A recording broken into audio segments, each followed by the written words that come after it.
on this, I would say, rainy day here in the tri-state area. It is time for an episode of the J&B Sports Podcast, and this is a special edition because this is actually the NBA Draft Recap Show. So, John, welcome to the show. How are you?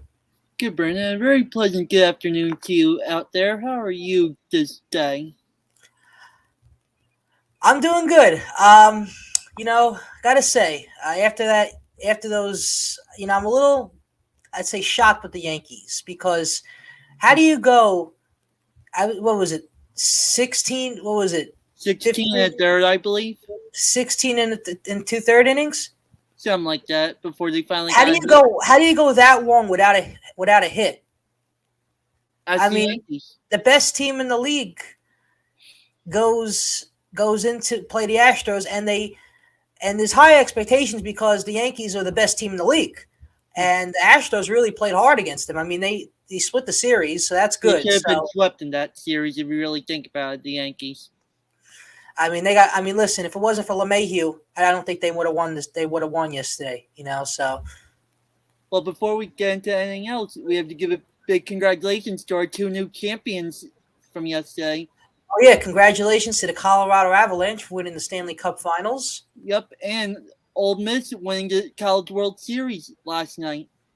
Congratulations to those two teams. The J&B Sports Podcast congratulates you for all your hard achievements around your usual, shout out to Kevin Miller. Shout out to Kevin Miller. And Kevin Bach. So, John, let's get to the NBA draft. So we were there Thursday. It was an interesting draft because there were the three top guys that nobody really thought who was going one. Now, obviously, there were a lot of expectations going in. So were you surprised about Banchero going one? Not really, since Duke guy, very good program. Very interested in the very similar look to Patrick Mahomes to the Chiefs. I agree with you. He does look like Patrick Mahomes a lot, and maybe he will be a similar player in terms of basketball abilities. Maybe he will be a really good player, and I think people have expectations that he will be a good player. So let's see what happens. I'm very excited for this guy, and I'm also excited for Chet Holmgren. I think Chet Holmgren is a guy that has a unique ability to the game. I think he's 7 feet tall. He's only like 190 pounds, I think. He's very thin. He's got a wide wingspan, and he played on a great Gonzaga team. So who knows? Maybe he'll be a really good player. Maybe he'll be the next, maybe he'll be the next maybe he'll be better than Porzingis. Who knows? Yeah. You heard his name a lot, though, if you watched Gonzaga games last year. Yeah. I mean, he had a good run with that team. Especially in the tournament, you heard his name a lot. Oh, yeah.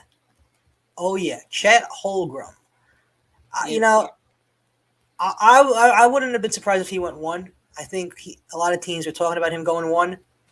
But I think Banchero was the right pick for the Orlando Magic. I really do. Well, let's see how long he lasts there. Well, yeah, I mean, anybody, the NBA is a different kind of game now. Everybody wants to play with stars, and if Orlando doesn't work out, he's going to want to go to another team. That's how it works in the NBA. Yep. What was it? They've had 2 other number 1 overall picks, and I think they turned out pretty good. Yeah. Some guy named Shaq. And Shaquille O'Neal. I love Shaq. He's Shaq Daddy. Well, now his son's going to be with the Lakers. Sharif? Yep. Him and, what's his name? Scottie Pippen Jr. Scottie? Oh, nice. That's going to be good. Yes, sir. So we had Banchero go 1. We had Chet Holmgren go 2. We had Jabari Smith go 3. And we had Jaden Ivey go 4. So, there was talks about, the New York Knicks trading up for Jaden Ivey. Yep. What happened to that? Look at this. They just nothing worked out for them in this draft. Nothing. They made a mess of their first round. They made an absolute mess. And I just don't see any progress made with this team in terms of where they're heading. I mean, I'll get more into the New York Knicks later, but the draft was, an interesting draft because there were a lot of players that had potential of going 1, had potential of going 5. The one I was surprised about, the pick that I was surprised about was Johnny Davis, who was picked with the Wizards. Yeah. I thought he was going to go higher than where he was picked. I thought he would be picked in the top 5. That's what I thought. I mean, I like Johnny Davis. I thought he would have worked perfect for the Knicks. I mean, he's a good point guard. It's somebody who they need. They need a point guard who could run the table for the Knicks, and they don't have that right now. So he would have been. I think he would have been the guy. He would have been the guy. Johnny Davis was picked 10th, and I thought he was going to go pick 5th because I thought he was that good. But there were other guys picked below him. The guy Benedict Mathurin from Arizona was picked, and I like him too. I thought he was a very good player. Led Arizona to, a great season last year. Could have went to the, they unfortunately lost. They didn't go past. I believe it was the third round in the NBA in the college tournament. But there were a lot of players that I thought were going to go below Johnny Davis. Johnny. But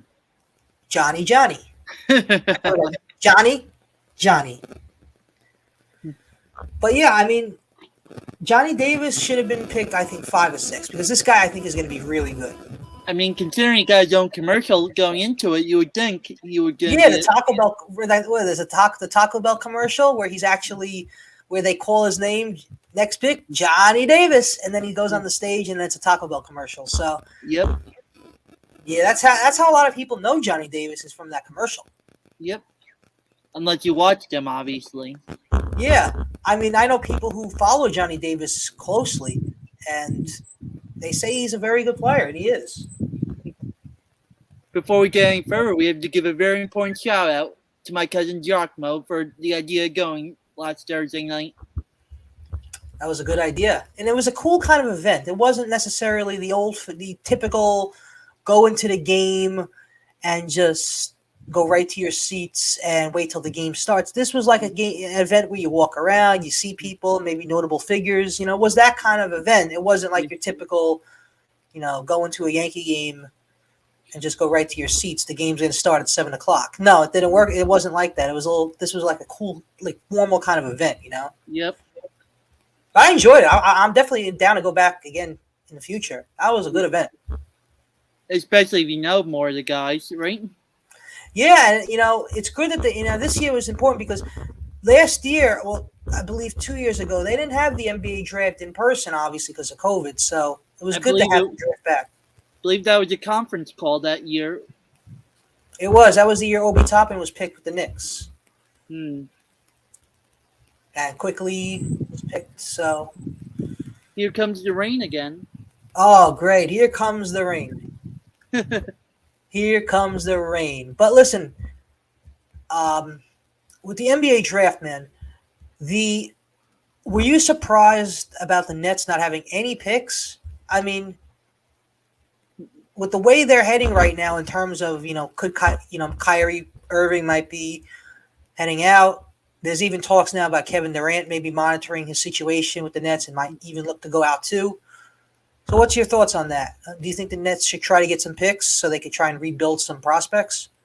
Well, their problem is they always give them up in trades. The Garnett and Pierce trade, they didn't have one for 10 years? That's right. The Harden trade, they won't have one for a few years again. I think that second pick by the Rockets actually was from the James Harden trade. Yes, that you are correct. But I'm not so sure if I like this Ben Simmons trade because he hasn't played a game yet. Who knows if he'll even play at all? Well, I saw this morning that the Nets are actually letting Kyrie explore the idea of the sign and trade, but teams aren't sure they're interested in it. Listen, you know my feeling about Kyrie Irving. I think he's a Looney Tune. I think he's just a guy who tries to make situations escalated. He tries to what he does is he just doesn't know all you're there to do is play the game of basketball and be Kyrie Irving, but he doesn't seem to, he like there's a time where he doesn't want to talk to the media, the vaccine, listen, you're paying millions of dollars, just do what you're told. Whoever Do what you're told. gets him, they're going to be in trouble when they go to Toronto. That is true because Canada still has their mandate of vaccine. Well, you don't know if that'll change by next NBA season. It's probably going to change by then, I think. I mean, listen, how much longer could they do it for? But the point is Kyrie's got to learn. Kyrie's got to learn. Yeah. Kyrie's got to learn to be Kyrie Irving and not, be crazy around, the media. And he's also very injury prone, John. He gets injured a lot. Yep. Would I like him on the New York Knicks? Yeah, I would. Like we all like him on the New York Knicks, but will he be valuable? Will he be a guy who will be consistent on a daily basis? And he would as long as he stays healthy. Mm. And we know Kyrie Irving has been injured in the past, so. Yep. I found interesting looking at some of the post-draft stuff. All the undrafted players that have been done. A lot of undrafted players. I'm going to pull up that list right now, John. Now, one notable player that was undrafted was Ron Harper Jr. from our local Rutgers. Ron Harper was signed a 2-year deal with the Toronto Raptors, which I think is going to be an interesting deal because the Raptors are a team that is building and young, and I think Ron Harper will fit perfectly into this team. I think Ron could be a good 3-point shooter for them. Do I think he'll be a guy who will play 30 minutes a game? I don't know about that. But he could be a guy who you could bring in, a couple of minutes here and there to give them a couple of clutch baskets, extra points on the board. Yeah. So I'm very confident that Ron Harper Jr. can be a potential factor with the Raptors. If not, listen, there's a lot of other teams that would take him. I know one that would definitely probably take him, and I've said this multiple times. I definitely think Ron Harper would be good with the Bulls because that's where his dad played. I also think the Knicks would be a good pick for him because, he is from Jersey. So I think, he could play locally. But I could also see him maybe going to the Philadelphia 76ers too because, that is, close to home. But you never know. Hold that thought, Brandon. I temporarily have to relocate. All right, John is going to relocate because it is starting to rain. So we'll be back with John in any moment. So, yeah, Ron Harper Jr. is a guy who I love. I always love Ron Harper Jr. I go to Rutgers. I've seen Ron Harper play. I've seen him, we've all seen Ron Harper Jr. hit that long full court shot against Purdue, which really sealed the deal in terms of him becoming a potential NBA star, a potential NBA player. And that really sealed the deal. And that was a very big shot that Ron Harper hit. And as it also took down number 1 Purdue. All right, John, you good? Yep, I've relocated inside. All right, good. So, John, I was telling the audience that, we've seen Ron Harper Jr. play all season with Rutgers last year, and what the most notable moment was when he hit that full court shot against Purdue, against the takedown number 1 Purdue. That was some shot. Yep, very unexpected. Very unexpected. It was a nail biter game. Nobody thought Purdue was going to be that good going into that game, but they had a surprise start to the season. They were number 1 in the rankings. Nobody thought they would be number 1, but all of a sudden they come out of nowhere, and Rutgers comes out and lights up, and Ron Harper hits the game-winning shot, and that lit up the crowd. The fans went crazy. They stormed the court, and that was the start of a great Rutgers run for the season. Well, I think it's the most notable player that went undrafted. And who's that, John? One Mr. Colin Gillespie from Villanova. Now, John, you're the Villanova guy here. You're the guy. You got Villanova roots. You've had connections with Villanova. Tell me about, why Colin Gillespie might have went undrafted. I think because of his injury history, as we saw when we saw him play UConn, he got hurt. Very injury prone. Very injury prone. But listen, the bottom line is he played under a great coach in Jay Wright. And Jay Wright, hopefully he has a great retirement. He has played under one of the best coaches in NCAA history. As we saw, he went to Denver.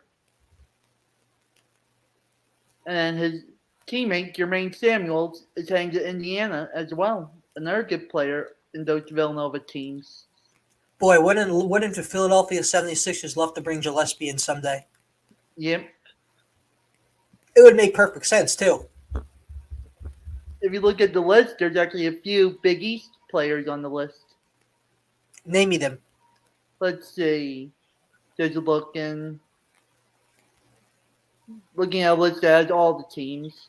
Obviously, Gillespie, Samuels, Justin Maya from Providence went to Hornets. There's a very long list. Isaiah Whaley from UConn.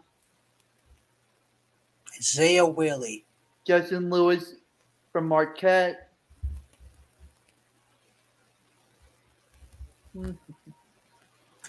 It seems like they took most of the players from the powerful, like mostly from the Pac-12 and the SEC. Yep.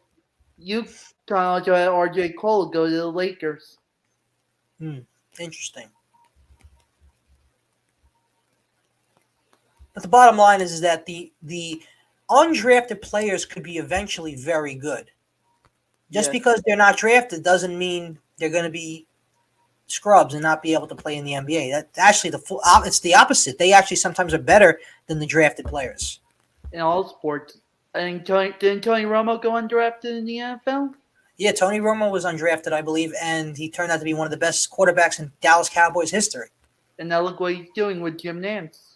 Dude, I love that. I love those two together. It is awesome. They're awesome. Better than Joe Buck and Troy Aikman. Yeah, I think the Nance Romo is actually more of a fun kind of guy, fun kind of duo to listen to. We have a special guest calling in, Brandon. Special guest. Hello, mystery caller.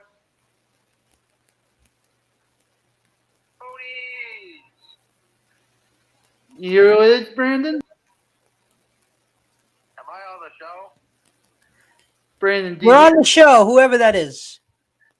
I just want to say it's an honor to be a caller on the show, and I want to wish you guys good luck on the future shows and future episodes.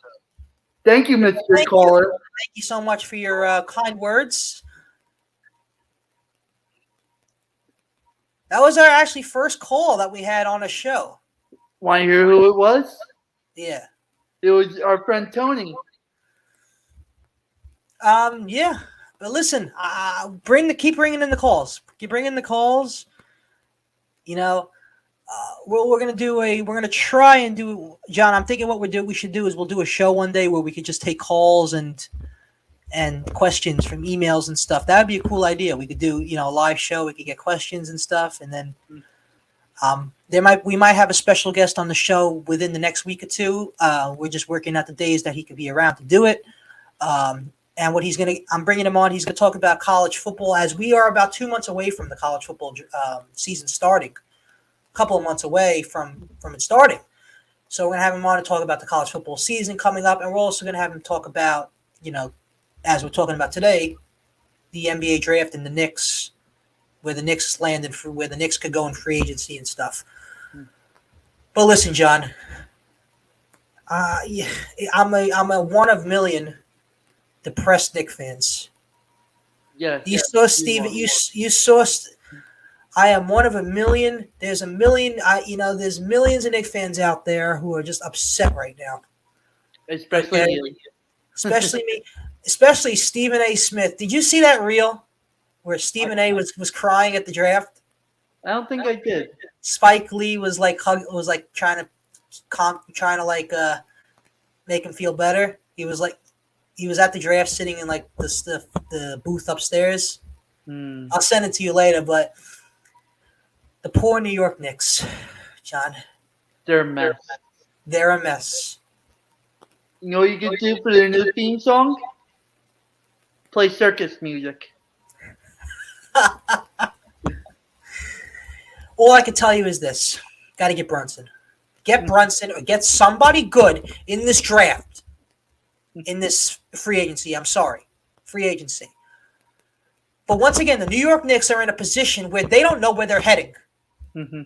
They keep saying they're getting money, but they, for some reason, do not know how to spend it on anything. Sounds like my Mets for about the last 20 years. They sound like a bunch of Looney Tunes who don't know what they're doing. I mean, listen, we go. Explain to me how this works. There's a lot of teams that I know of who have got to the playoffs one year and then they've gotten to the playoffs years after years after years. Mm-hmm. I've never seen a team who goes to the playoffs who was in a total drought one year. So 2020, 2021, they go to the playoffs. Many years before that, they're not in the playoffs. Then years after that, they're not in the playoffs again. I don't understand. How do you not make the playoffs? It wasn't like this East Conference was that good. I mean, we could have got to the playoffs, and they just didn't. They didn't figure it out. They kept losing close games. They kept mixing in and out players. They kept sitting players when they didn't. Maybe that kicked us in the ass. I have a good term for you that I'm going to borrow from one of my friends. Shout out to Alex Cashman. They are a Mickey Mouse organization, the Knicks. The what? They're a Mickey Mouse organization. What a total mess we are right now. And listen, I am very upset with the Knicks because they went into this draft and they didn't know what they were doing. They didn't know what they were doing, but the idea, just go into this draft, they don't know what they're doing.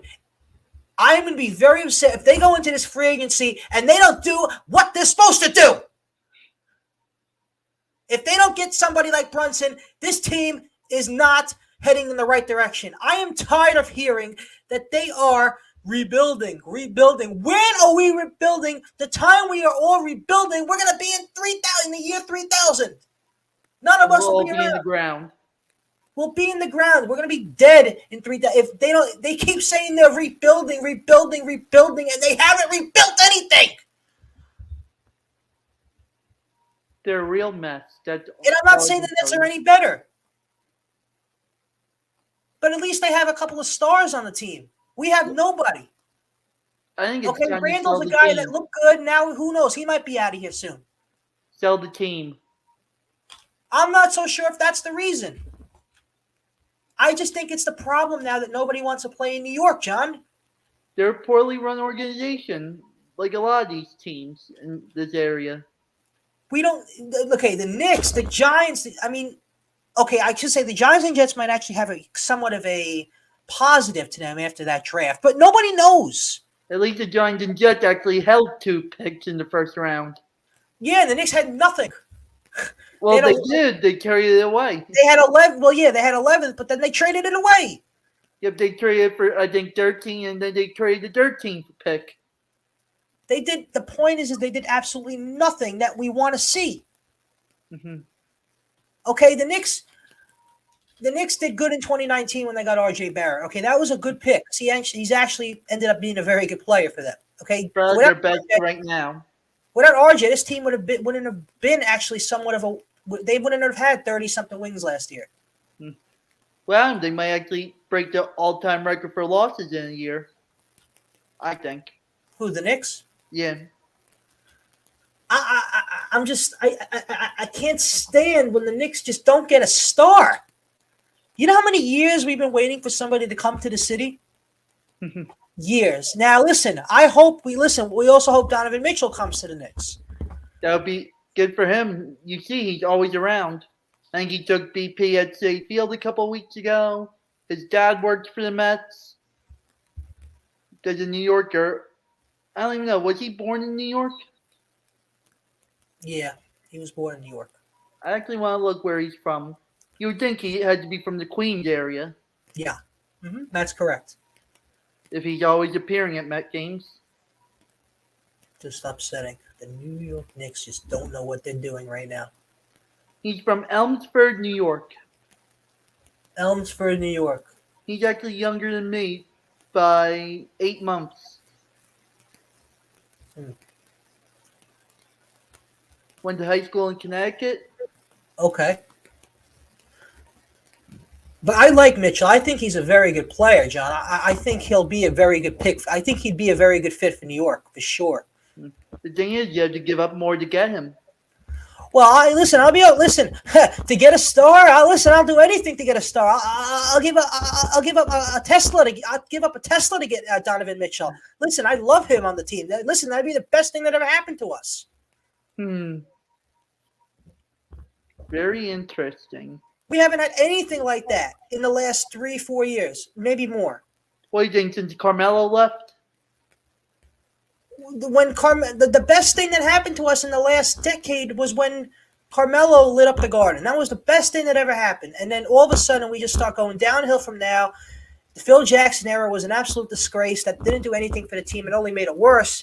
Then, you bring in a guy like Leon Rose, who's maybe gonna, bring something to the team. And he's showing you he's trying. Well, he's trying, but I can't guarantee you that it's going to work. You've seen some of these teams just take a couple of GMs. Like, look at some of the baseball teams. Mets are finally good. They've been through, what, 4 in the last 2 years? 4 in the last... Since they fired Brody. Yeah, that Brody thing was an absolute mess. And then that used to work for the Cubs. What's his name? That got them Lindor. I think that was Jared Porter. Epstein? Who are you talking about? The guy who got them Lindor for the Mets.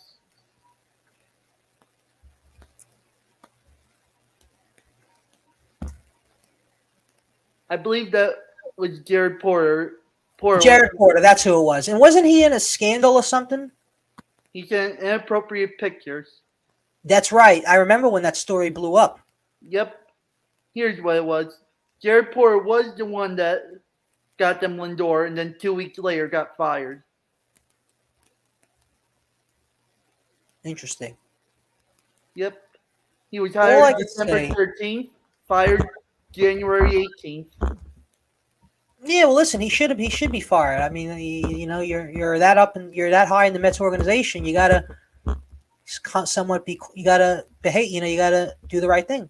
And he's banned from baseball through next year. All right, through next year is fine. Just no, I think that's enough. That's fine. That's enough time. And then you have his interim that got fired for getting drunk at a Steve Cohen party. Really? Yeah, Zach Scott. Where was the party? At the Monkey Bar? You're crazy, Brandon. Driving while intoxicated in September 2021, and then the Mets parted ways with him in November.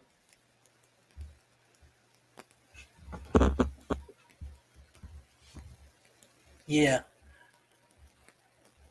But yeah, I agree. I mean, listen, the bottom line is that the Mets, the Knicks, we've had struggles bringing in players. Mm-hmm.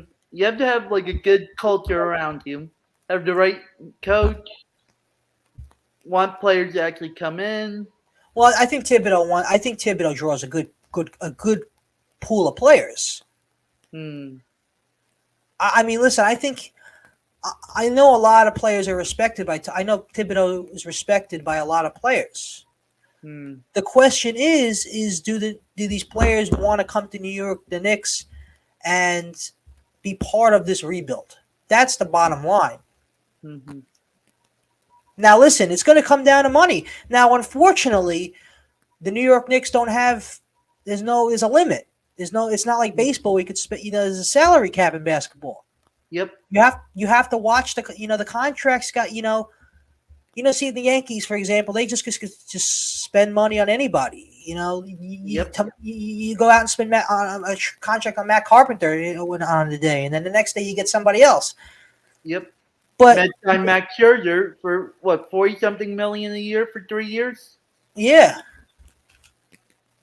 But the Knicks have to watch their money as any other NBA team does because there's a salary cap in basketball. Yep. Do you know any chance? I mean, I got to look this up. What the salary cap in basketball is? I'll look it up right now. Right now, it's $122 million. $1.22 million. $122. Or $122 million. Yeah, I mean, listen, I think the Knicks have a benefit here because they make probably they're one of the franchises that make the most money in probably all of NBA. I mean, they're the New York Knicks and they play at the best arena in the world. You know, considering their lack of performance, they have the highest salary cap right now. They're at $118 million. So if they go over that, don't they have to pay the luxury tax? I think so. I don't know how the NBA works compared to, say, MLB. Well, in baseball, if you go over the salary cap? Well, there's no salary cap. If you spend a certain amount of money, you have to pay a luxury tax. And you lose draft position. That's how it works in baseball. Yeah. It's just crazy because you know the Knicks. The problem is I don't think the Knicks are worried about the money. I think the money is not the issue here. I think it's just about player attractment. Will players be will the players be actually interested in coming to play here? Hmm. You know, we've had that argument over the many years. You know, the Knicks actually, the players like coming to New York to play here? There are some that do and a lot who don't. I think they're the NBA version of the Marlins. The what? The NBA version of the Marlins, the never-ending rebuild. It's never. I mean, listen, the Knicks are lucky because the fans never leave. The fans are always there. The fans are always there. The arena's always there. We're always there for them. Okay, we're always there for the Knicks. We just need the team to win. We're there for you all the time. We just need you to win the games and win a championship. That's all we need. We don't need you to draw in fans because the fans are there. The fans are there ready to root you on and ready to buy tickets to the games and ready to come to the playoff games, ready to, watch, the Knicks in the NBA draft. The Knicks are there. The Knicks fans are there. We just want them to win. And if they win, the organization is going to boom. It's going to be one of the best organizations in all of professional sports. I think we just need a championship in this city. We need a championship with every team. With any team. The Yankees need a World Series desperately. The Giants and Jets need to win a Super Bowl desperately. The Knicks and Nets need to win an NBA championship. The Rangers, Islanders, Devils need to win a championship.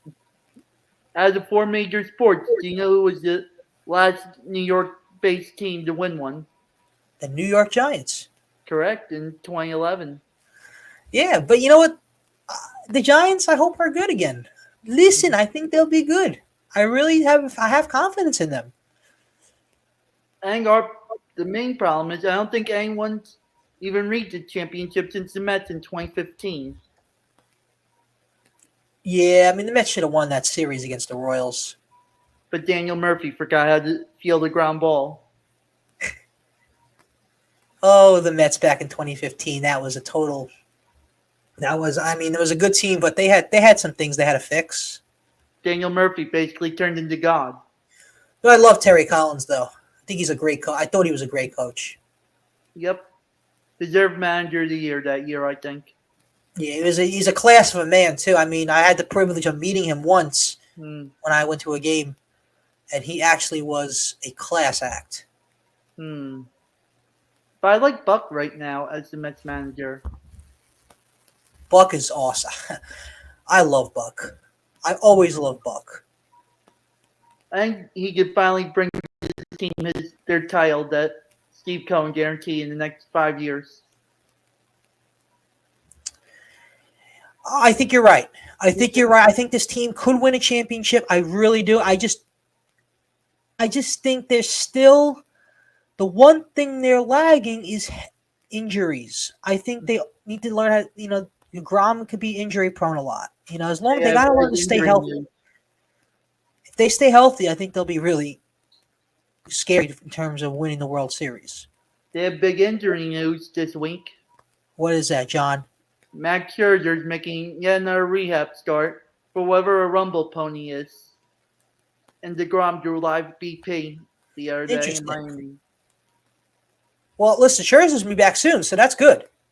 I think he could be back as early as this weekend. This weekend. Well, they're playing the Astros this week. Who else who are they playing after the Astros? Texas. Oh. That bring him back maybe Saturday. That'd be great. I could see him going Sunday. Sunday, yeah. But you know what? I got to say, the team is playing very good. Yep. I mean, they have the best series in Miami. But you're not going to have great series all the time. Yep, well, they took 2 out of 3 despite Nick Fortes hitting a walk-off home run yesterday. Yeah, I mean, they won the first 2 games, but they didn't play great. I mean, they didn't have the best of games. Well, they beat the Marlins best in Alcantara. Yeah, I mean, Marlins are just a disaster. I mean, listen, they're a team that I don't think will ever be that good. We can thank William Doxadio, though, for allowing them to win Friday night. And I always said this about the Marlins. That stadium is so big that they never fill it up. They never fill that stadium up because they just can't win. Yep. The only time they'll maybe somewhat fill it up is when the Yankees or the Mets come to town, or when or Dodgers come. A concert. Yeah, I always thought that stadium was was bigger than it needed to be. Mm-hmm. Too bad they got rid of the home run sculpture. Yeah. Well, John, I got to say this has been a great show. Well, you know what we forgot to mention? What? The great pitching performance we saw Saturday afternoon. With what? Oh yeah. Oh, don't get me started. Don't get me started on that. It makes me upset to even talk about it. Christian Javier. Oh yeah. Just don't even. I'm still in shock. You mentioned it. Unbelievable. Can't even get a hit for 2 days for 2 days after. I mean, really, come on now. The New York Yankees, you could do better. You're better than that. You don't need to get no hit. But on that note, John, thank you for hopping on the show as always. Always a pleasure doing the show with you. All right. The NBA Draft Recap Show has been sponsored by our good friends at Sarabo Broadcasting. Sarabo Broadcasting, you get all your podcasts for Sarabo Broadcasting on the Apple Podcasts, Spotify, any application for podcasts. Thank you for tuning into the JMB Podcast. Have a great, great week. We'll speak to you soon.